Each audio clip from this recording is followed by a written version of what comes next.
Good morning, good afternoon, good evening, wherever you are in the world. This is REGANELITE here. Hello, everyone. Happy Monday for those who are here live. How are you all doing? Hope you're all doing well. Welcome to another episode of the Snowflake Viewpoint, episode 77.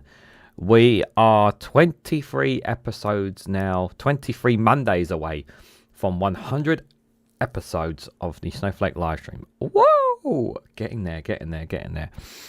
We are going to be covering UK politics here. We're going to be looking at quite a few things. So, so just to remind the people, so we're going to be looking at some of the shadow cabinet that's been announced by Kemi Badenoch. We're going to go back and look at what she was saying about the Partygate scandal.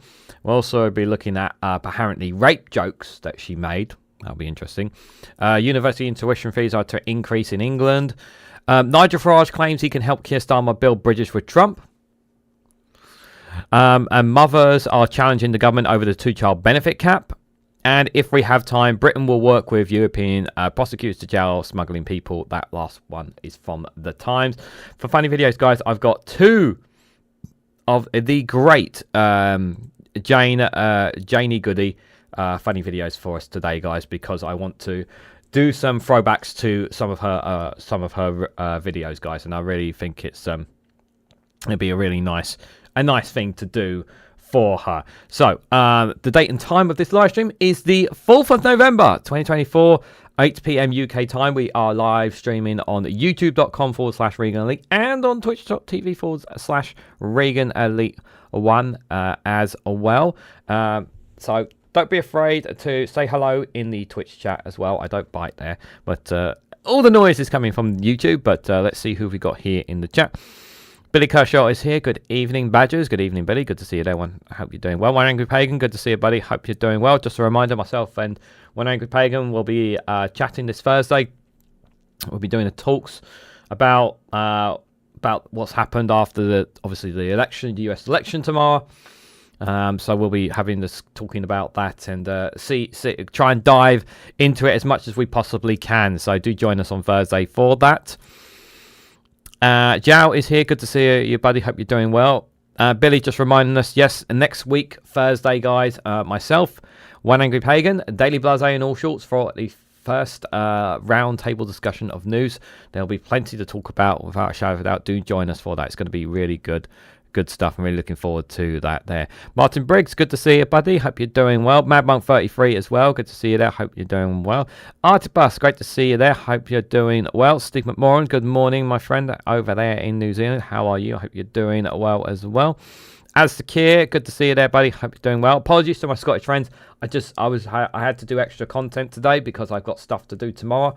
So that's why I couldn't. I was nowhere to be seen on the Two Davies channel today, guys. In case you're wondering why I wasn't there. So let's dive into the first thing. So there isn't really an article out at the moment on Labour's, the Conservative shadow cabinet. Kemi Badenoch, who is the new Conservative new Conservative leader, and her shadow cabinet. Now, some people were saying that perhaps it wasn't going to be the case, that we weren't going to know. I'm just going to refresh it one more time, just here before I check it, have a look at it. And that we weren't going to know until after the US election because they were worried about it getting overshadowed by all that. But Apparently, she's already gone ahead with some of the names. So this the last update was actually 3 hours ago, so they haven't updated it since. But I haven't come across like a news article, like breaking it down for you guys. Oh, let me put the chat up here in the bottom here as well. So here's what we know. Here's what we got so far. So new Tory leader Kemi Badenoch is announcing her shadow cabinet following her election victory over the weekend. We're updating this post to find out her top team. We're expecting a complete lineup by Tuesday morning. So there could be some dropping over the course of this live stream, and more maybe by tomorrow morning as well, guys. So keep your eyes peeled for them. So Mel Stride is the Shadow Chancellor. He was the former Working Pension Secretary and ran to be party leader. Mel Stride is... so first of all, Mel Stride is one of those... He is literally an attack dog for the Conservatives. He will go out there. He will take the hits for the Conservative Party. He has done that countlessly times. He's not someone that that's really like someone that really people really know a lot about. Like he's just there, sort of thing. So it's interesting that he's got the Shadow Chancellor position. I'm glad, considering some of the other appointments that's gone around, that is not some of the other people that we're going to get to in a moment. So, interesting choice to say the least. Jeannie Bottle, good to see you there. I hope you're doing well. We'll have to see how he does. Now, this is an interesting one. Dame Priti Patel. I can't stand the word. We have to call her a dame. She's the Shadow Foreign Secretary. A big comeback for the ex-Home Secretary, who was one of the biggest Badenoch's leadership rivals. So, yeah, Priti Patel is back in the Shadow Cabinet. This is going to be interesting. As a foreign secretary as well. So yeah, we are going to see more of her now that she's a foreign secretary, because she's normally been someone that's been sitting back in the dark, staying out of things. But she's clearly thrown her weight behind Kemi there by putting herself in that shadow cabinet. Laura Trott, oh my God. Shadow Education Secretary. She was the Chief Secretary to the Treasury under Rishi Sunak. I can't. She's one of those I cannot stand. I can't stand her on TV. I can't stand her in the Commons. Yeah. I don't think she's going to have much to hit with in terms of how she's in the Commons. But okay. And this is the thing. If it just feels like you're bringing back just like a regurgitating of the same kind of people here. Some other appointments: Nigel Hudgington and Dominic Johnson are joint party chairman. Neil O'Brien joins Mrs. Trott, the Shadow Education Minister. Robert Jenrick. Sources have told Sky News the defeated Tory leadership finalists have accepted the Justice Secretary job, but Ms. Badenoch's team has so far refused to confirm this. So Robert Jenrick looks like he may get a role in the Shadow Cabinet from the looks of it. No sign of Suella Braverman. I really hope not. Let's just see if there's anything else here. It's going to be difficult. Just seeing if there's anything else added really with the Shadow Cabinet. It doesn't appear to be anything else to add. But so those are some of the names we got at the moment. Like I said, it could update throughout the evening, because the part of me feels like that they don't really want to do this when there's the US elections, on the day of the US elections. That's the worst time to do it, unless they want to appoint someone that's actually barmy mad, and that's entirely possible. But yeah, Priti Patel, I was actually surprised. I thought she was just stay on the back benches, but it looks like she's going to be going back into the firing line there. So we'll have to wait and see how she does. But those are some of the names there. Let me know what you guys think, if you care at all, down in the chat below. Wouldn't be surprised if any of you are not really interested in any of them. But she's got to try and unite this party. And if I'm honest, I don't really see. I don't see them getting behind her, because here's the thing: she's not like, yes, she won the most votes, but there was a really low turnout for this final ballot. Very low turnout. So there's a lot of Conservatives who are just not keen on her, just don't want anything to do with her. And already, I'm sure some of you guys saw some of the comments that she's made on Laura Queensberg's show as well. She's just problematic. She really is problematic, as it is here. She says the Partygate scandal was overblown, apparently, guys. Yeah, apparently it was overblown. Simon, good to see you there, buddy. Hope you're doing well. New Tory leadership leader calls Boris Johnson a great Prime Minister who fell into a trap over COVID rules. It's like Boris Johnson getting ambushed by a cake. He was ambushed by a cake, Boris. Then he got trapped by the COVID rules. If only the person who was in charge of the rules wouldn't have fallen. Whoever made the rules clearly trapped themselves in these COVID rules. Curse the people who made these rules. Curse the people who made those rules. Oh, right. Oh, it was you, Boris. Yes, it was you. You made the COVID rules. Oh, yes, I made the COVID rules. Yes, I fell into the traps. You realise how bloody stupid she sounds. But here's the thing, right? Here's the thing, yeah? People will still fall for this crap. People will still believe it. Because it's so outrageous, so egregious. And even in this interview, there were literally times where she blatantly lied and then was blatantly called out, blatantly pointed out by Laura Queensberg, Torysburg of all people. And it's just crazy to me. Absolutely insane. So, the Conservative leader, Kemi Badenoch, has said that the Partygate scandal was overblown. Yes, it was overblown, guys. As she rejected the need to chant over everything that went wrong with the previous Tory Prime Ministers. Yeah, of course, it was definitely overblown because obviously, they were them partying while people died is definitely, not a big thing, It's definitely not a big thing. So, Badenoch won the party leadership on Sunday and said she was going to be honest about what went wrong with the party under her predecessors. She's going to be honest, guys. Do you think Kemi's going to be honest with us, guys? Do you think she's going to be honest? Do you honestly think she's going to be honest with us? What do you think? However, speaking on the BBC One Sunday with Laura Queensberg programme, the new party leader said Boris Johnson was a great Prime Minister. He was so great, he was having a drink or two while the rest of us were locked up in our homes. Yeah. And that he had fallen into a trap of breaking COVID rules that should never have been introduced. The same trap that he was in charge of. Okay. Badenoch said she resigned during Johnson's premiership because of serious issues, not because of the Partygate scandal, which was overblown. No, I think you saw the writing on the wall and you were like, I better not get involved in this. This is really bad. Asked whether the public was wrong to be upset about Partygate when Johnson and others in Downing Street did not stick to the COVID rules they introduced, Badenoch said, no, they were wrong. They were not wrong to be upset with Partygate. The problem was we should not have criminalised everyday activities for the way we did. People going out for walks, all of them having fixed penalty notice. That is what ended up creating a trap for Boris Johnson.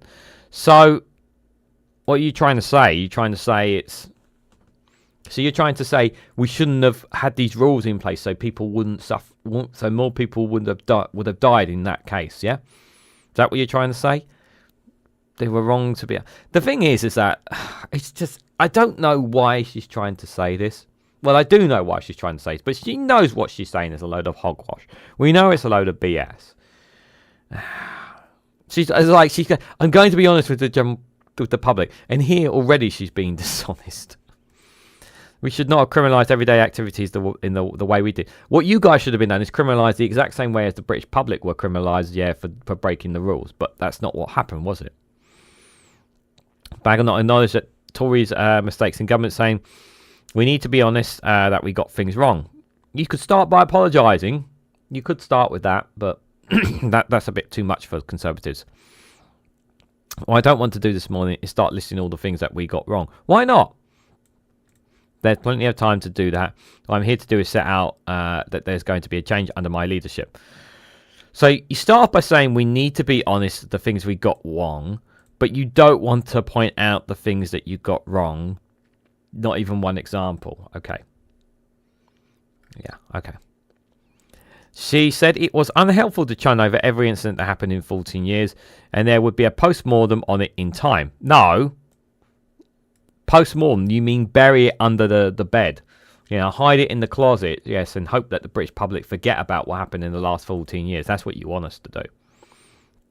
The Conservative leader said the main overarching thing that had gone wrong was the loss of public trust. It's basically like they don't want to acknowledge. She doesn't want to acknowledge anything that's happened in the 14 years of the Conservatives. Don't want to acknowledge the austerity. Don't want to acknowledge the Brexit deal. Don't want to acknowledge Partygate. Don't want to acknowledge any of the parties or the scandals that took place under the Conservatives. Don't want to acknowledge any of it. They just want to put their fingers in their ears and go la la la la la la. It was in the past, nothing to do with us. Promises on immigration and on tax were not kept, and that is something that we need to change, Badenoch said. Making promises without a plan, and we have that, as we have seen with Rachel Reeves and what they had in their manifesto, will create a breakdown in public trust. In response to the interview, Ellie Reeves, the chair of the Labour Party, said, listening to Kemi Badenoch dismiss Partygate as overblown will add insult to injuries to families across Britain who follow the rules, miss loved ones' deaths and family funerals, whilst her colleagues partied in Downing Street. That's all the Prime Minister needs to say at the first PMQs when Kemi tries to talk smart. The leader may have changed, but on her first day of the job, Kemi Badenoch has proved 3 times that the Tories haven't listened and they haven't learned. Sarah Oley, the Lib Dems Cabinet Office spokesperson, said the comments were an insult to those who lost family members during the pandemic, while Boris Johnson partied and lied. Yep. On day 1 of her job, she's already shown she's completely out of touch with the public, she added. Yeah, she is. And that's what they need to do. They need to keep hammering this message about like for all the faults that Labour have, and they will have, and we are well aware of the Labour faults within Labour. But we have to remember the Tories are far, far worse, and we must remind the British public of that. You know, they partied while your family members died. Badenoch will be putting together a top team in the coming days. We talked about them having vowed to draw a line under the past. However, a shadow cabinet is likely to contain familiar faces from Rishi Sunak's time in government, including key allies and Tory stars like Claire Coutinho and Laura Trott. We've already heard Laura Trott, who served as his energy secretary in the Treasury team, respectively. Andrew Griffin, a right-winger who did not make the cabinet under Sunak, has been tipped of a possible shadow cabinet after defeating Badenoch on the airways. And former Housing Minister Lee Rowley seen as a possible chief of staff. On Sunday evening, it was reported that Rebecca Harris had been appointed Conservative Chief Whip. In a post on X, her predecessor wrote, Andrew Stewart wrote, Rebecca Harris is a great friend and a brilliant whip. I wish her all the best in the role. The move had not been yet confirmed by the party. Badenoch has said there will be a place offered in her shadow cabinet to all the Tory leadership contenders, who include Robert Jenrick, Priti Patel, Mel Stride and Tom Tugendhat. However, James Cleverly, the former Home and Foreign Secretary, has said he will not serve this time. Oh, I wonder why. Is it because he screwed up? And is it because he screwed up his voting ballot when he had the opportunity to be in the final 2? Maybe he's salty about it. The new Conservative leader also suggested on Sunday that she wanted to bring in meritocratic talent from across the party and potentially from outside the pool of the 120 MPs sitting in the Commons. Oh, so you want to make some Lords, do you? There have been reports that she would like Ben Houchen, the Tees Valley mayor and Conservative peer, to have a deputy leader role. Sunak had brought back David Cameron to be his foreign secretary by giving him a peerage, will shortly be granted a resignation on his list, potentially giving the Conservative a chance to send a few more of their allies to the House of Lords. Ah, thank you for reminding us that Rishi Sunak is going to be sending people to the House of Lords. Oh, no. We forgot about that, didn't we? God, they need to change that system as quick as possible. They got to change that system. So there's going to be even more Conservatives like related to Tufton Street and the welfare and in the favour of the wealthiest going into the House of Lords. Yeah, completely forgot about that list. I wonder how many he's going to bring into the House of Lords. Question there, guys. We'll see what you guys are saying in the chat. Switzerland, my eye, small picture says Simon says 55. It's also family name here in Switzerland. Not so cleverly does not want to run shadow cabinet as he's trying to play 4D chess. Good luck, Muppet. Could be. It could be like he could be like, I'm gonna sweep in it and I'll sweep in when Boris Johnson comes in or something. Jimmy Dimley, keep him well out of the way. The cleverest thing he's done, says Billy. Stupid bloody Tory. A dame is an entirely different thing around here. I wouldn't flash it around, says Jow. Well, that's on her name. Even with the rules in place, I was able to go to me daily walks in the winter. She just hates rules from an ideological point of view. What annoys me, says Jao, is most about Badenoch is that she's so utterly ignorant and incapable of running anything more complex than a lemonade stance that an assisted lemonade stance earlier. Well, believe it or not, she has a degree in engineering, and she actually hacked another MP's laptop. So she does have some skills, unfortunately. Policy Kemi, here's a box of matches. It's like specifically choosing bloody stupid Johnson from the Discworld to design your house. It is. Choosing to expose Nervous as party leader. Good luck with that, Tories. So I'll cover it. I've actually covered it a story on. It's probably on the members video for you guys, but there's a piece I've got available for members only. Will be up till Friday before it's only available after that on Patreon. And there's it's on from Byline Times on Kemi Badenoch. We'll come to another story, unfortunately, on her in a bit. But apparently Robert Jenrick was, if he had gotten the votes, if he had got the leadership nod, he would have brought the Conservatives back to more centre ground. That apparently that's what he was telling colleagues close to him. Now, I will say, if that was his plan all along, he should not have given any hints whatsoever.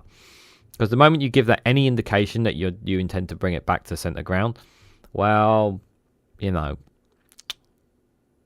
you're gonna get shafted.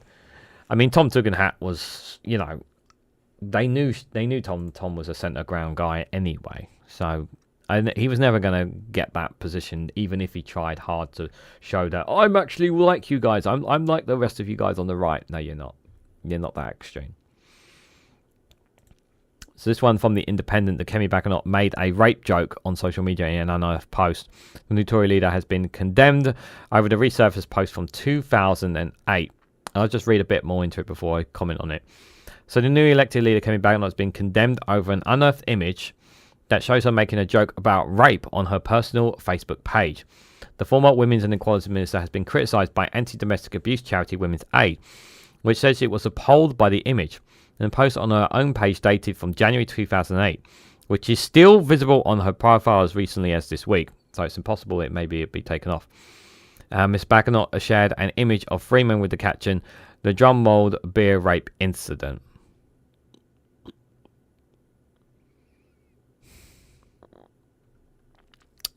The picture shows a man lying on the floor while another man sits on top of him holding a bottle and a third man covering his mouth with nose. Women's Aid calls for Ms. Badenoch to take responsibility for the post suggested jokes about sexual violence, perpetrates abuse and misogynistic attitudes towards women. Sophie Francis Canfield, the charity head of policy, told The Independent, rape and sexual assaults are no laughing matter. The making light of them trivialises and the very real and traumatic experiences of countless women and girls. There is an epidemic of violence against women and girls which is deep-rooted in misogynistic attitudes like those demonstrated in this joke. Political figures must take responsibility for their words and actions, whether they are recent or not, and act in a way that challenges abuse instead of perpetrating it. I have not seen the image. I'm not going to go out of my way to see the image. I'm sure if I dig hard enough on Twitter, someone will put a picture up of it somewhere. But either way, it's pretty darn disgusting from her about from her. This is all the way back in 2008. Maybe Jenrick was wise beyond the reputation and decided to let someone else take the fall for the first half of being the opposition leader. Said John Knutz on Twitch TV. Possibly. Yeah, that could be the case. It could have been he intentionally took the fall, but we honestly just don't know, to be fair.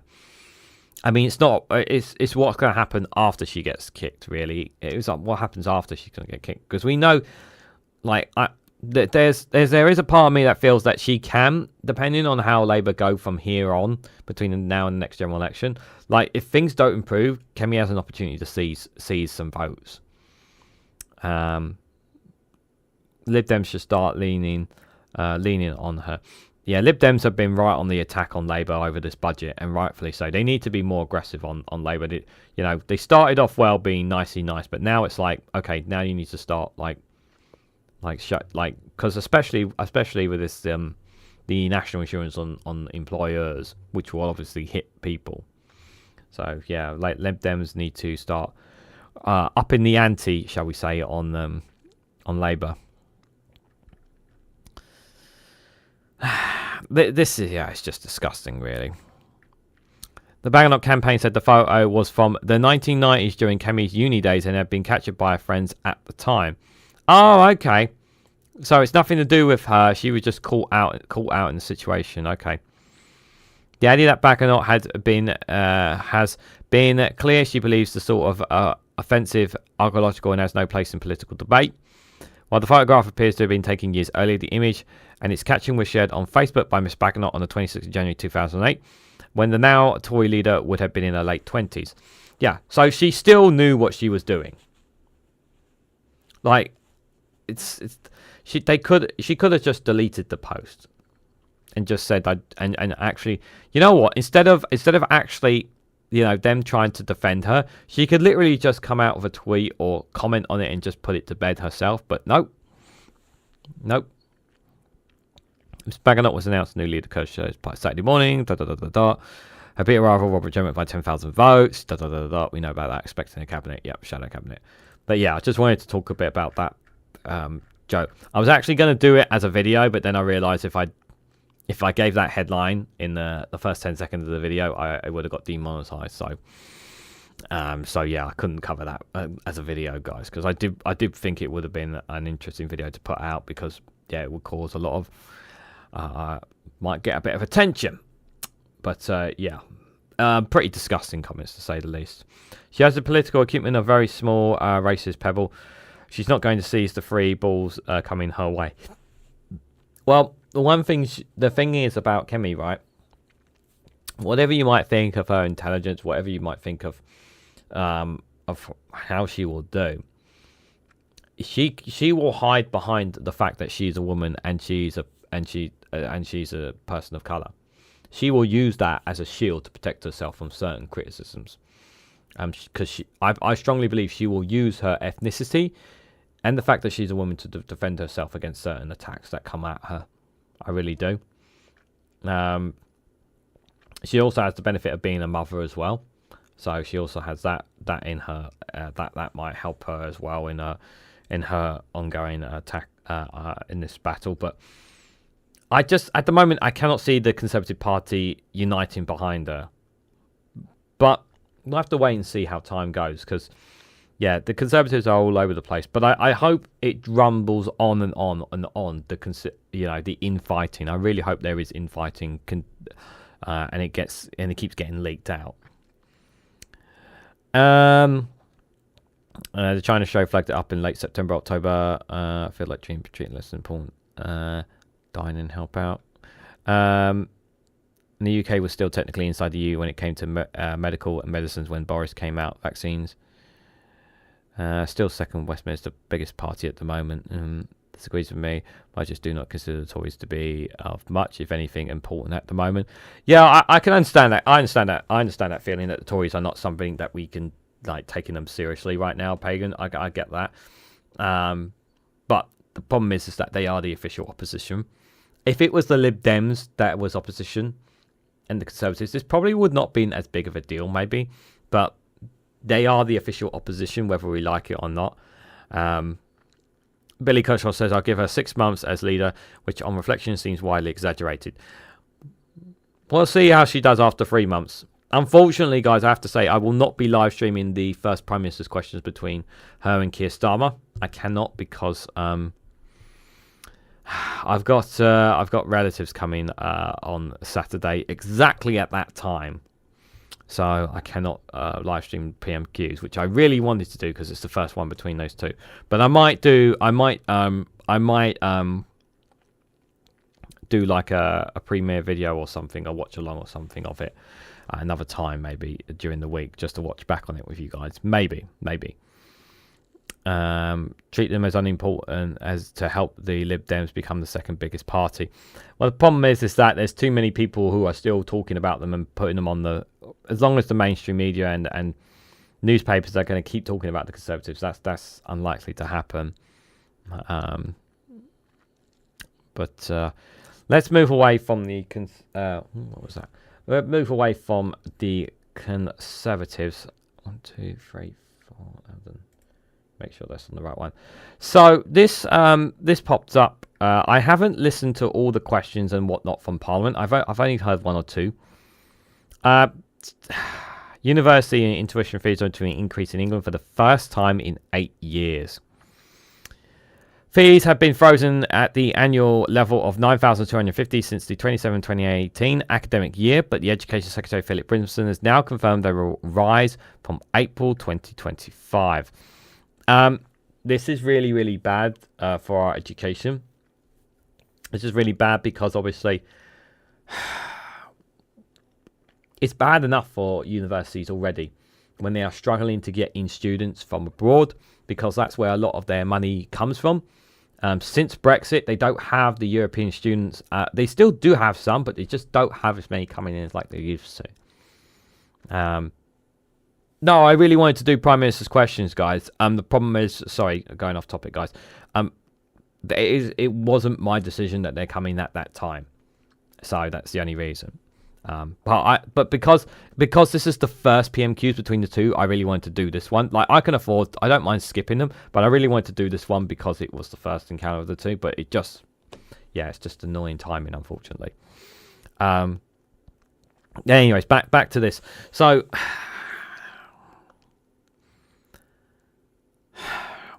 this is not helping our education system. This is not helping our universities. This is not giving optimism and future for our young children here. So it's not giving me people much hope. You know, I just feel like there are so many other ways they can raise money, and it like originally I said this wasn't an austerity budget. But more and more is coming out. It's starting to the picture is starting to be painted like one with some of the things that they're doing. They're not cutting things. But what they're doing is they're doing a lot of taxes, and that does come across like that to some people. I can't call it an austerity budget. I know people are calling it I know some people have called it an austerity budget. The only reason I can't call it an austerity budget is because they're not cutting. They're not cutting public services. A number of universities actually requested this, not saying I approve, but there you are. A number of universities actually requested this. Well, there's plenty of reports that universities are really struggling right now, so... REGANELITE, did you get your donated members? I didn't get the last ones from Alistair Keir from the last live stream, no.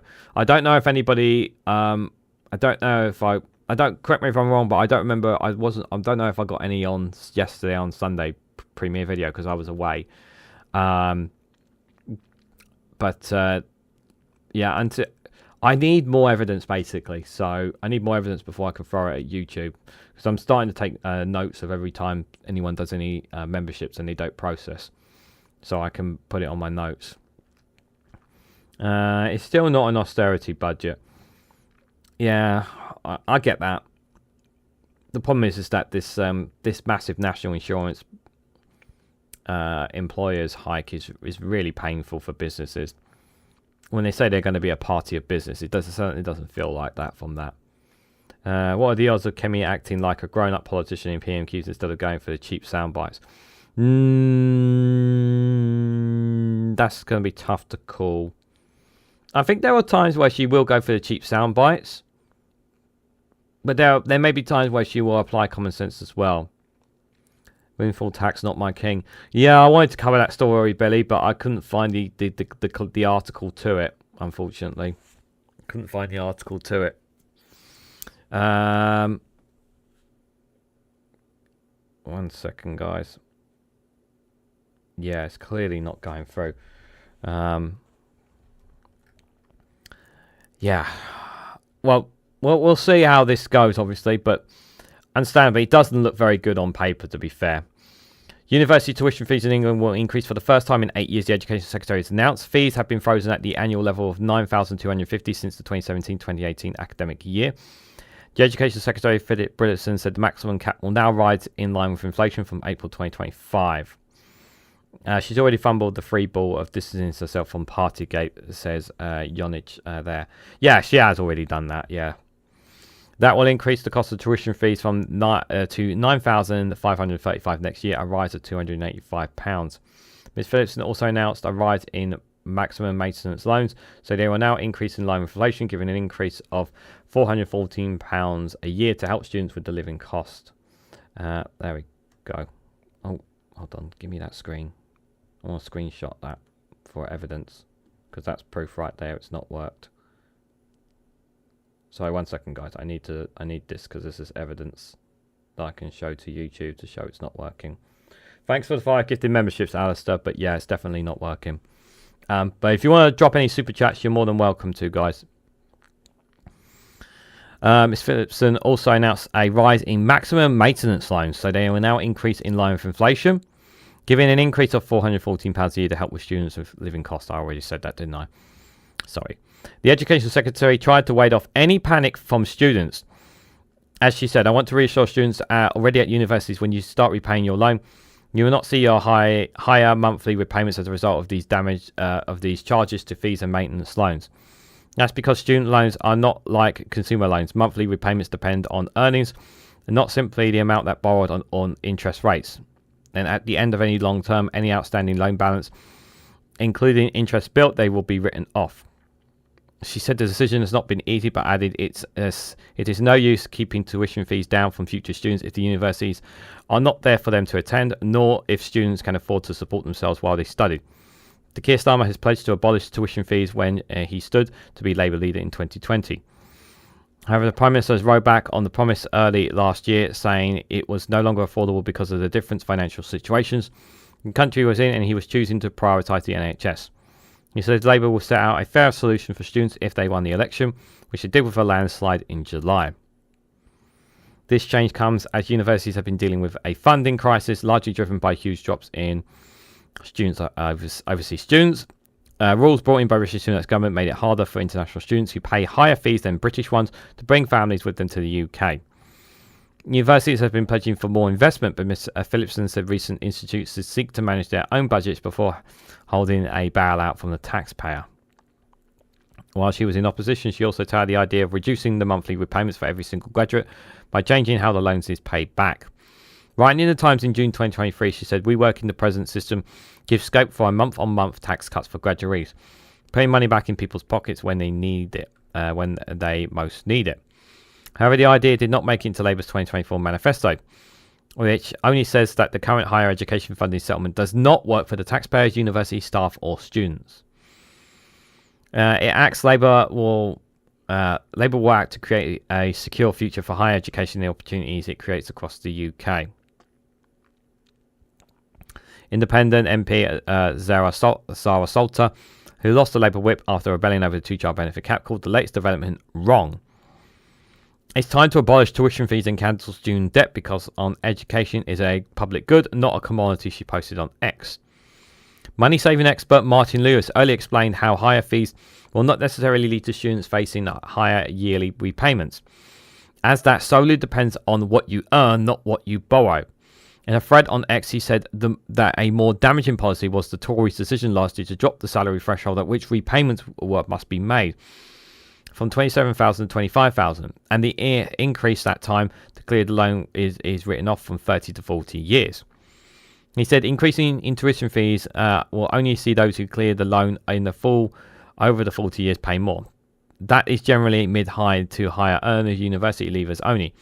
So the cost of increasing them will generally be borne by more affluent. I hate these debts that kids have. It's not right. To give them a future, you got to put a debt on them. It just doesn't feel right at all. Yeah, just got a notification it was cancelled. Yeah, that's annoying. Alistair, could you do me a favour? I don't know if it's possible. If you could screenshot something to me on Discord and send me a screenshot of some sorts of it showing that you've been it's been cancelled. I don't know if that's possible because that could help.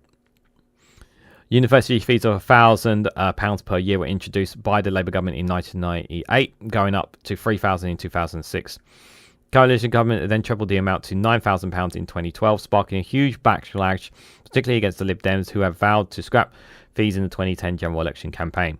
Since then, there have been further changes to student finances, such as the abolishment of maintenance grants and NHS bureaucracies, moving students' support increasingly away from non-repayable grants and towards loans. Yep. Don't put these kids on. I hate this. I hate this. I hate this. I hate that kids have to have these goddamn loans that are stuck on them. I hate it. I really, really hate it, guys. It's so infuriating. You know, this doesn't teach them. Okay, giving this stuff about these loans and fees, right? This does not teach kids about finances. This puts them in debt that can constrain them, that can stress them, and it applies even more pressure on them, on their shoulders, if they don't succeed at university, like if they don't get the qualifications they need, then it leaves them with the burden on their shoulders. I don't care how you shuffle it, either way, that's still a debt on their shoulders, a debt that they still have to pay at some point in their lives, and it's not right. I hate it. I absolutely hate that these young men and women who bust their asses to get to university, and then have these loans on their heads. And if they succeed and they get a big job and they can get to pay it off, great. But some of them can't, and it's a burden for them. It's an unnecessary burden, in my opinion. I hate it. I hate the system. This is why I'm so glad I never went down the route of college and university, because that's just too much for me. That you're putting so much pressure on yourself. If you mess up, it's on you. You have this debt to pay. Right, let's break away from this, guys. I've got a couple more stories for you guys. Already going 40 minutes in. So, like I said at the start of this live stream, guys, I've got two funny videos from the classic Janie Goodley. Rest in peace, her soul. This is a classic one from her, playing the voice of Jonathan Gillis, from quite a couple of years back, I think it was from local elections here. But yeah, just let's have a listen to it. I hope you guys have a bit of a laugh out of this one. Many would say, well, actually, this seems to be a rejection of Rishi Sunak, and precisely that change to a safer pair of hands, as it were. It seems like voters aren't really buying that, going by the level of losses that you are finding. Well, actually, I think you're wrong. I don't think there is a big level of losses in the Conservative Party, and at the end of the day, everybody loves Rishi Sunak, and folk are absolutely really over the moon and happy that we're sending folk to Rwanda, and at the end of the day, Labour won't win anything, and Keir Starmer doesn't know what he's talking about, and Scotland hasn't any idea, and I mean, I don't even know what the guy in Scotland's called, but I'm assuming he's rang as well, and the thing is the Tory party are just brilliant. I'm brilliant, we're going to take care of the whole world and everything, and you just try to put us down all the time. Boris Johnson did a brilliant job, and people love Brexit, and all you can do, the press is like, bad Tory, but everybody's loving us, and it doesn't matter even if we lost so many seats, as long as we just stay in power at one way or another. And everybody loves me. They're all like, you're doing a great job. And I says, I know I'm doing a great job. And even there was a guy skateboarded by me, and he's like, got yourself, Jonathan. And I was like, thank you very much, Stevie. It was my cousin. But that doesn't matter. At the end of the day, people are loving us. And you can say what you want. You can say that we're wrong. You can say that we're losing seats. You can say that Labour are taking our seats, or even the Lib Dems or the Greens. But I'm just going to stand here and say that we're just going to keep winning. And winning's a thing. Have you any other questions, Mrs. Big Moose? Many would. Oh, so good using that high-pitched voice. Oh, God bless her soul. God bless her soul. Don't worry, I've got one more from her later, guys. I've got one more from her later. Guys, just a reminder, if you haven't already, please hit the like button. It'd be greatly appreciated. Share this across social media so others are notified of this video, of this live stream. If you haven't subscribed already, please consider subscribing. Help me get to that 2,000 mark. It'd be greatly appreciated. Unfortunately, the membership is not working. You could try it if you want to become a YouTube member. You're more than welcome to do so. But I think it's more for those who are trying to gift memberships. But if you would like to be a YouTube member for just 99p, you get lots of great benefits and perks. Get access to custom emojis. You get access to the members community post. You also, whenever you comment on any of my videos, I give a response. It takes a couple of days, but I normally respond to any comments from members make in my videos. And also you get early access to additional content. And for this week at the moment, I've got an exclusive video for members only that is normally available on Patreon. So do check out the video. You'll see it's in the grey thumbnail. So do check out that video if you want to see it before it becomes exclusively available on Patreon there as well. If you want to leave any super chats, you're more than welcome to do so as well, or buy me a coffee. Link is in the description for that as well. And like I say, joining me on Patreon for exclusive content there, or on Rumble. Thank you guys so much. It's greatly appreciated. Dave McGuinness, good to see you, buddy. Hope you're doing well. Guys, make sure you check out youtube.com/the2Davies. Dave McGuinness covering the morning round newspapers from 10:30 Monday to Friday there, and every Monday and Thursday at 4 p.m. the two Davies will cover the news in Scotland and parts of the UK, and even sometimes going abroad there. So do check them out. I'm sure they will talk a bit about the US elections on Thursday as well. So shimmering over, let's go to the next story here. Make sure this one. Down.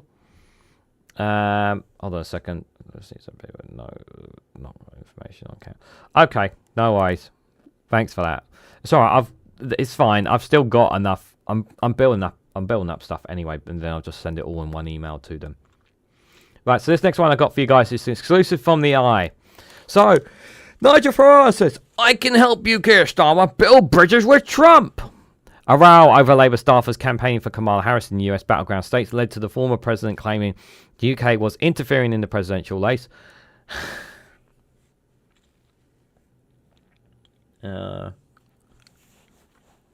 Frank, get the door. Yeah, I know, David, I know. Yeah, she was a wonderful person. She was wonderful. What's not wonderful is these two people in front of our screens. And I'm not talking about me, I'm talking about the two there, the two over here, guys. The two here, two happy chaps here, and guess what? Guess what, guys? Do you think Nigel Farage was in Clacton today? Do you think Nigel Farage was in Clacton yesterday? Do you want to have a guess where Nigel Farage is? Do you want to have a guess? Now, see, I'll let you guys have a guess where Nigel Farage is, because I can tell you right now he's not in Clacton right now. But apparently he thinks he can help Keir Starmer build bridges with Trump. What makes you think Keir Starmer will want help with you, Nigel? Like, I just don't get this line whatsoever.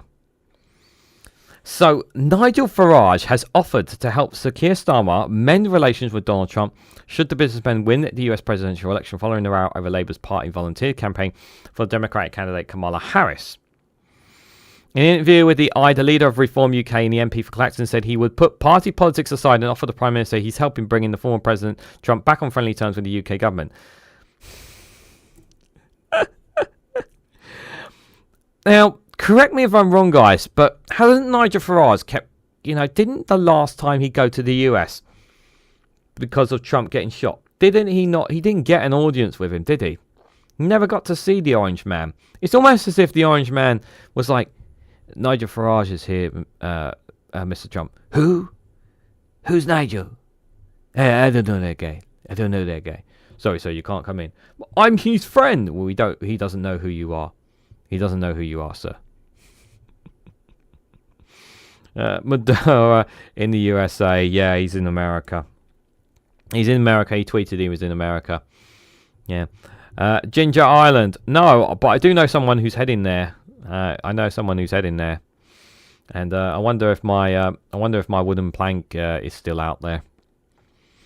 Wooden board, because when he was last out there, they wrote down the names of people who supported them out there at Ginger Island, himself and North Shorts, and they got one of me out there. So I don't know if it's still there or not. He's a friend of mine and has been for a long time, Farage told the Eye. He's such a nice friend that he didn't bother meeting him when he last came over. But more importantly than that, he's a friend of the UK. Most important thing isn't Trump's relationship with Reform. The most important thing is Trump's relationship with the Labour government. The offer follows a row over Labour staff members and former officials volunteering for the Harris campaign, which broke out of the party's head of operations, Sophia Patel, posted on the network website Lincoln that she was coordinating almost 100 current and former party officials to campaign battleground states in the final weeks of the US presidential election. Labour's claims that these Labour members are volunteering their own time and not being paid and did not convince Trump's team, who complained that the move represents an illegal intervention in the race for the White House from a foreign power and have filed formal complaints to the Federal Election Commission.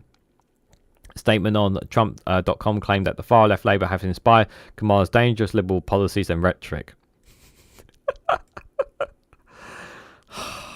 Good God.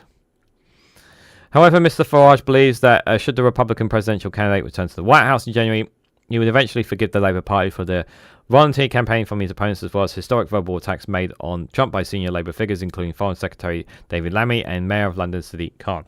Didn't you insult the Mayor of London when you were president before? You did, didn't you? I'm sure he did, guys. Maybe I'm just going mad. As far as know where Clacton is. Yes, he has to, but he has to Google it, yeah, so he doesn't get lost. He has to Google it to know where it is. That's the problem. Nigel seems to half fashion part of his personality from Richard the Lionheart, King of England, but hated being there.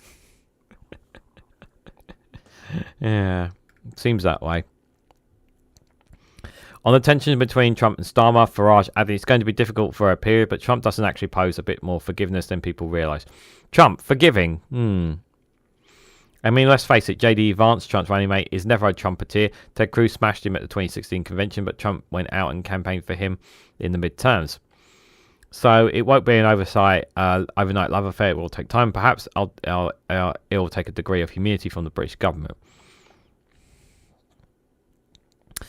There's really three factions here. There's a 10-year feud with Sadiq Khan, and then there's Lammy's comments, and then there's the Labour's friendship, Labour's support for Kamala. So it won't be overnight. It's still an important relationship. The relationship for us as a country is important.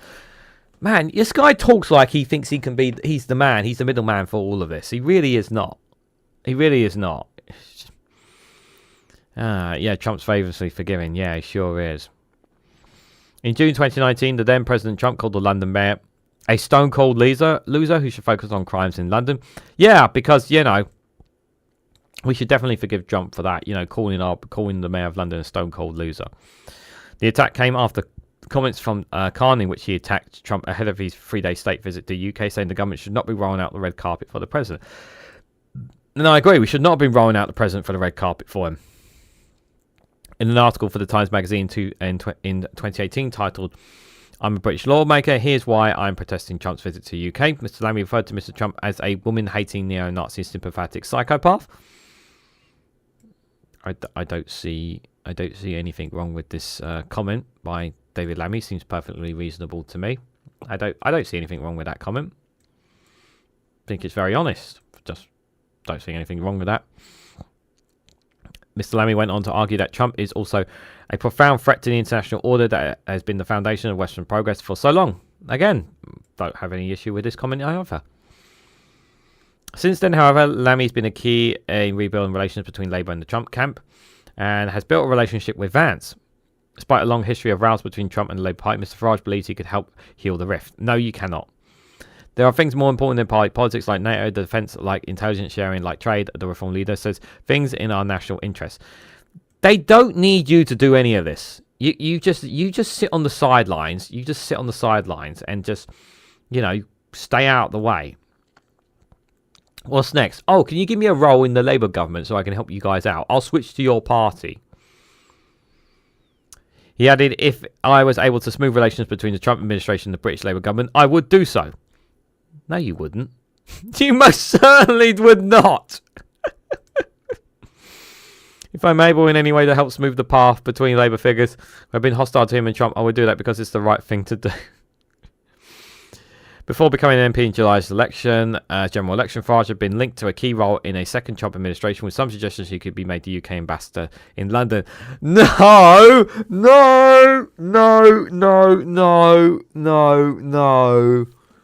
Him, an ambassador? No.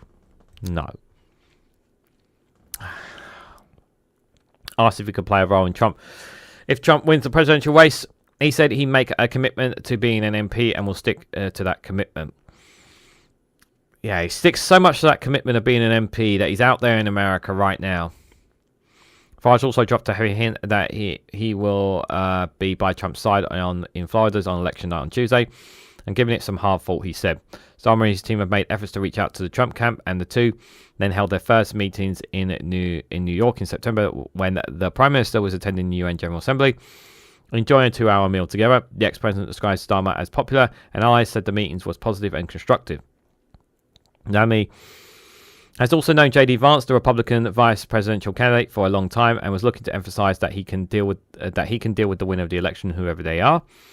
The PM has sought to distance himself from the Labour volunteer efforts to get Harris elected, although he has previously pointed to a long-standing relationship between his party and Democrats and has met Joe Biden multiple times since taking office. I mean, Keir Starmer did have dinner with Trump as well, let's be honest as well. Speaking to reporters at the time, he said they're doing it in their spare time. They're doing it as volunteers. I don't think with other volunteers over there. That's what they've done in previous elections. That's what they're doing in this election, and it's really straightforward. He also denied risk jeopardizing any future relationship with Trump, adding, "No, I spent time in Europe, in New York, with President Trump. Had dinner with him, and my purpose in doing so was to make sure that between the two of us, we established a good relationship, which we did. I'm grateful for him for making time in Florida for that dinner." They had a good constructive discussion, and of course the Prime Minister of the United Kingdom will work with whoever the American people return as their president in the elections, and we are very close now. Kemi Badenoch, the leader of the Conservatives, refused to say who she wanted to win after her main rival Robert Jenrick, alongside former leader Boris Johnson and Liz Truss, endorsed Mr. Trump.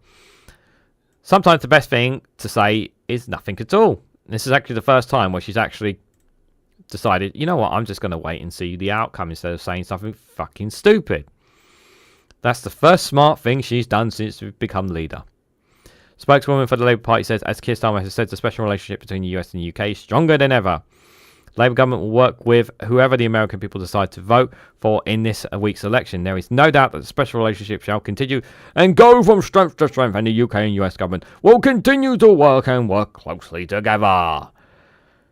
Yeah. I don't know about this. I'm not going with that down that line of whole special relationship thing, but you know, it's Nigel Farage poking his nose in government affairs. He doesn't know what he's talking about. He just needs, what he needs to do is shut up and get on with doing his surgeries for his constituents in Clacton. Is what he needs to do. Dave McGuinness, thank you so much for the £10 super chat, my friend. Thank you. Miss Lammy's comments were undiplomatic and downright rude. Chucky East, another flavoured turd cake. Diplomacy in a nutshell. Oh, tea on me. Well, Mr. Lammy's comments were undiplomatic. That is true. That is true. Thank you so much for the £10 super chat, my friend. I appreciate it, considering the membership tab, the gifting tab is not working right now. So I appreciate any super chats at all. So thank you. David Blase, good evening, my friend. Good evening, chat. Hope you're all very well. I see Nigel Foghorn of Ignorance is saying more golf to try and get more relevant and clout. Yeah, because he can't do his job for Clacton, so he needs to get into the spotlight. Reminder, guys, check out youtube.com/Daily Blase. Check out his YouTube channel. And myself, Daily Blase, One Angry Pagan, and all sorts will be doing a Snowflake Roundtable next week on Thursday. Do join us for that. And I'm setting up one for next month in December. Just need to sort out some things as well for that. So have 4 guests on a few weeks before Christmas. So do keep an eye out for the date of that. I just need to get some more guests before I confirm that one as well. But yeah, Nigel Farage just trying to speak on behalf of Britain. He does not speak for us. He does not speak for England. Does not speak for Scotland. Does not speak for any of the UK. He's only speaking for himself. He's only looking just to gain power and money for himself. Let's be absolutely clear on that. I'm going to skip the last one on the times, just because I'm just keeping an eye on the time here as we're just hitting the 9 o'clock mark. This one, I'm very happy to hear this story, but whether anything will come of this, I don't know. So this one came from the BBC. So mothers are challenging the government over the 2-child benefit cap. So 2 mothers are challenging the government in court over the universal credit 2-child benefit policy. Now, I don't know whether or not this is going to Oh yes, of course. Sorry, apologies. And do check out One Angry Pagan's YouTube channel as well. I do apologise. I was about to I'm so used to mentioning so many YouTubers, I forget yours as well, my friend. Thank you, Aztekir, for putting that link out there as well. Yeah, there's links here to lots of great YouTubers in the description. Is there anything that's going to come on this? I'm not going to hold my breath on this challenge. I hope that this will kind of push the government into doing something more in terms of child poverty. I already know that their argument is going to be, we're doing an impact assessment on child poverty. There'll be a review in spring or autumn or whenever it comes out. It's a Scottish case. We'll check in a moment, Billy. But the thing is that it will just be a case of don't have a lot of info, but I don't know if it's a Scottish case. If I'm honest, Billy. But do I see the government changing anything? No. If they were going to remove the two-child benefit cap, it was going to be at the budget, and they're not doing it. So I said it on the budget live stream, and I say it here, guys. It's fucking outrageous that they're not removing the two-child benefit cap. They're not doing nowhere near enough on child poverty. It's absolutely ridiculous that we are not guaranteeing food on the plates of all our kids on breakfast, on lunch and dinner. This should not even be a discussion. We should not be having a conversation about whether or not we should be feeding kids all the time. Whether they are in school or out of school, we should be ensuring that every single child has food in their belly. It's absolutely disgusting, to say the least. So, and too many children these days are just not getting the benefits and the opportunities that their parents and their grandparents had. It's not right. So that two-child benefit cap prevents parents from claiming the child element of universal credit or child tax credit for a third or subsequent child. The woman who cannot be identified has two or more children non-consensually in relationship that began when they were teenagers. A non-consensual contraception exception to the two-child cap, sometimes referred to as the rape clause, allows for financial support for a child conceived non-consensually, but only if that child is the third or subsequent child. Interesting. Okay, so there are exemptions, apparently. One of the women went on to have more children consensually later in life, while the other had to manage on the support for only two of the three children living with her after her older children was returned to her from care. Interesting. The case has been raised in the Scottish courts as day begins. Thank you for that. The Child Poverty Action Group, the CPAG, which is providing legal representative for them, said the policy was discriminatory and irrational. Yep, I 100% agree. Claire Hall, the charity's head of strategic litigation, said they should be able to get the exemption for non-consensually conceived children, irrespective of what point they were born. One of the women, known only as LMM, has taken high court action against the Department of Work and Pensions, eventually received benefits for her third child. She went for years without this support, amounting to thousands of pounds, which will not be backdated, as CPAG has said. The second woman, known as EFG, said in a statement through CPAG, "If I had been raped after my first two children were born, the exceptions would have been applied." CPAG said that both women have missed out on thousands of pounds of support because of their current policy. A DW spokesperson said, "We cannot comment on ongoing legal cases." No, of course not. The High Court challenge is expected to take place next year. The two-child cap came into effect in April 2017 and had been opposed by the anti-poverty campaigners. At the time, a DW spokeswoman said, "We have already been clear that this will be delivering the most effective, compassionate way with the right exceptions and safeguards in place." The spokeswoman was unable to explain how the claims would be verified when made by a woman who has never accessed support or told anyone about being raped. In 2023, Sir Keir Starmer told the BBC his Labour government would not change the two-child benefit cap and would not commit extra money to benefits without first growing the economy. Oh, for fuck's sake. In his past, campaigners brought a legal challenge to the Supreme Court against the two-child limit, arguing that it breaches parents' and children's human rights. The case was dismissed in 2021. Grow the economy. What the hell does that mean? What the hell does that mean? It's not right. I hope their case wins, but whether it was consensual or non-consensual on children, Like this cap hurts so many people, and the other thing as well is that you hear the likes of Talk TV and GB News have people on there saying, let's sort the birth rate out. Let's get people to have more babies. Let's get more British babies, so we can grow our population and whatnot. And it's like, well, it would help if they had a bit more money in their pocket. You get rid of this 2-child benefit cap, you actually get more children. No. So it actually kind of defeats the purpose, and these are the same people who kick and scream about people being on benefits. It's just absolutely infuriating, you guys. I really feel I hope she wins her case, but I just wish the government would do something about this. The problem is that as long as there's polling saying that people approve of the 2-child benefit cap, it won't change, because people have this mind. I've already got in this mindset, this belief that there's loads of people sitting on benefits, doing nothing with their lives, not making any contribution to society. It's outrageous. This is the mindset that a lot of people have been indoctrinated to believe. A lot of older people in society have this belief. Middle-aged, older-age people have this belief that anyone who claims benefits or anyone who sits on benefits, that they're all just slacking, that they're not contributing or not doing anything in society. This has been drummed into their ears. And the media have just amplified this, and politicians, right-wing politicians, have taken advantage of this.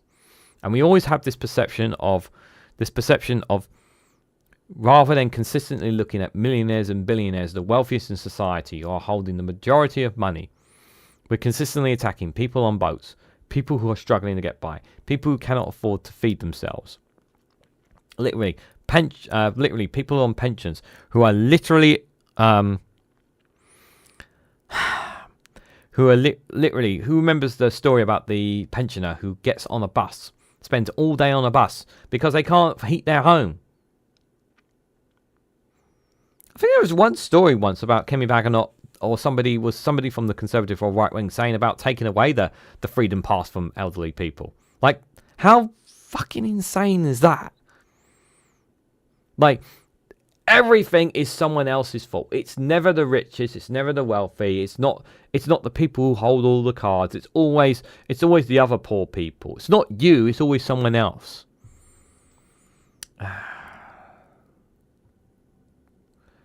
No worries, David. Thank you so much for that £5 super chat, Alice McKeer. Wastemongers blocked Scottish government putting child human rights into Scottish law a year back, if I remember. That would not surprise me at all. Alistair. Thank you so much for the £5 super chat. I appreciate your support, my friend. Genie Bottle. Good news, you're pregnant. Bad news, it's triplets. If they want to increase the birth rate in the UK or in England in particular, they need to remove this 2-child benefit cap. Despite what polls say, they need to remove it, and I hope they do. But yeah, I'm not holding my breath on it, as many of you guys say. But it's a really, there's a lot of shit things coming, unfortunately. I'd like to say that things are going to get worse before they get better, but yeah. So tomorrow, guys, before we go, I've got one more funny video for you guys. I'm not going to cover the Times article, but I do have one more funny video before we see ourselves out. But just a quick recap for this, guys. So tomorrow, the Snowflake Corner will be at 7 p.m. I'll be looking at be gearing ourselves up towards the US election with some news and stuff there. So we'll be talking about that there. So do join me for Snowflake Corner US special there. Then on Wednesday, no PMQs. I can't cover it because I'm not available. But obviously, I'll be there for the Snowflake Watch. So we'll look at, we might look at some Prime Minister's questions there. We'll look at some stuff that's happening in the US. I'm sure there'll be plenty of us, I'm sure, to talk about on Wednesday night. And Thursday, I've saw myself and One Angry Pagan be coming together. We'll be talking about what's about the US election, the outcome of it, or if there's still going to be ramblings on, which I expect there to be ramblings on. And we'll see what will be next. Next going from there. And then Friday, I haven't scheduled it yet, but I may be doing a Friday Lights. I don't know if it'll be the same format as I did last Friday. It was a bit wacky for me, but we'll see. We'll see how that goes as well. And then next week, myself, One Angry Pagan, Daily Blase, and All Shorts on Thursday. We'll be doing a first episode of Snowflake Roundtable. It will be a once a month thing. It will not be a weekly thing, guys. It's going to be a once a month thing because I want to give people. People plenty of time if they can and if they can come, and if so they got plenty of notice in advance. Obviously, if they can't come, then then whatnot. But I hope you guys, before you guys run away, I hope you guys enjoyed this last funny video from Janie Goodley. God bless her soul. Here she is, playing the voice of Jacob Rees-Mogg. Hope you guys enjoy this one. Hold on, I've got to get my headphones for this one because this was a funny one as well. I know you guys wanted the Nicola Sturgeon one. Don't you worry. I'll be getting more. I'll be getting more of her for getting more classic funny ones for her this week. First of all, is the Chief Whip Mendy Morden still in post? Look, I'm going to be honest with you. I don't really know what's happened, whether she's still there or not. There was a lot of shoving and pushing. Some guy kicked me right up the breeks, and I'm like, here you, bot bag. Don't make me fucking run you over with my penny farthing. Get fucking back in there and do what you're told. And then this other woman, she came up and she's like, Jacob, what's happening? I went, don't shout in my face, Margaret. I can't fucking cope with all the panic. So basically, that's what's been happening. I know that people are upset and worried that everything seems a bit of a shambles, but to be honest, it's all going to be all right tomorrow, I'm telling you. Oh, God, I love those classics, guys. God, I love those classics. The links for both those videos, if you guys want to watch them yourselves, are in the description. Do give it a like. Give it a share. Remind some people some of the great stuff that Janie Goodley did on her channel. And just to take things back, Take things back. It's always nice to go back and check them out. So, yeah, I hope you guys enjoyed that. I hope that warms your hearts. Because she will still live on in her funny videos because, yeah, why not, guys? So, yes, guys, thank you guys all for coming. Thank you guys for all your comments. Thank you for the Super Chats, Dave McGuinness and Alistair Keir. I really appreciate your support with the membership not working. I am going to chase that up literally after this live stream. So I really appreciate it. Thank you, Dave McGuinness, for £10 super chat. The last few decades have been rough. Kids strapped in things that aren't going to get better. Things will get more difficult, and we all know the big white elephant in the room is one of the biggest faults of this, and nobody in power is refusing to acknowledge it, which is incredibly infuriating. Thank you so much for that £10 super chat. Yeah, we need to do more to protect kids. We need to do more to look after the children, and not enough is being done for them. It's absolutely disgraceful. Well, in particular here in England, I know the Scottish government are doing everything they can in their power there, but yeah, I wish more was being done for kids here. That's for sure. But yeah, guys, let me know your comments and feedbacks down in the comment section below about what you guys thought of. So we talked about the Shadow Cabinet, and I'm sure more names will come in over the next few days. About Kemi Badenoch on the Partygate scandal, about her making rape jokes, university tuition fees are increasing in England. Nigel Farage thinks he can help Starmer build bridges with Trump. Okay. And mother challenging the government over the 2-child benefit cap. So let me know what you guys thought about all these stories and more. Thank you guys so much for watching. Thank you guys for giving your time for me. I really, really appreciate it. Have a great week. Take care. Look after yourselves as always. We'll just check out. You can see that Ollie this time has decided not to tamper with the orb, which makes a change because he normally tampers with the orb. So it's nice for him not to mess about with it this time. So he's been good today, which is really, really nice. So the gang have been here. They have been keeping an eye on things as well. And we'll see them again tomorrow, guys, as you will with me. But before I go, I just got one last thing to say. If you haven't already, please hit the like button. We greatly appreciate it. Share this across social media so others are notified of this live stream. If you haven't subscribed already, please consider subscribing because it really does help support the channel. If you want to go one step further, financially support me in the work that I do here, you can do so by becoming a YouTube member for just 99p, or you can join me on Rumble or Patreon for exclusive content on those platforms. So thank you all so much for watching, and I hope to catch you all very, very soon.